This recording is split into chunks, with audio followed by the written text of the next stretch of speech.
Hello friends, good afternoon সবাইকে। সেদিন শ্যামবাজারে মার্কেটে নেমেছিলাম, তোমাদের সেই ভিডিওটা দিয়েছিলাম কি কি কিনেছি, চলো সেটাই দেখাচ্ছি।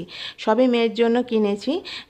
নিজের জন্য আর ঘরের জন্য যখনই কিছু কিনতে যাই না, আগে ভাবে কি যে ওর জন্য কি কেনা যায়, কারণ মেয়ের জন্য যতটা কিনে আমি খুশি আর শান্তি পাই, নিজের জন্য কিনেও আমার ততটা ভালো লাগে না।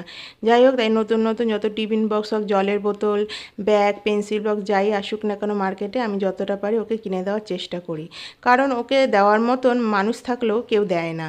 আমরা রিলেটিভদের বাচ্চাদের যখন রিলেটিভের বাড়ি যাই, তাদের জন্য কিছু কিনে নিয়ে গেলেও তারা একটা 10 টাকার চকলেটও আমার মেয়েটাকে দেয় না। বিশেষ করে নিজের ভাই বোনদের ছেলে মেয়েদের জন্য কিনে নিয়ে গেলেও উল্টো যে তারা যে একটা জিনিস কিনে দেবে আমার মেয়েকে, সেটা তাদের মনে থাকে না। এটা আমার বরের জন্য কিনেছিলাম ব্যাগটা, যেহেতু ও ট্রাভেল করে তো। আর বাদবাকি সব মেয়ের জন্যই কিনেছিলাম।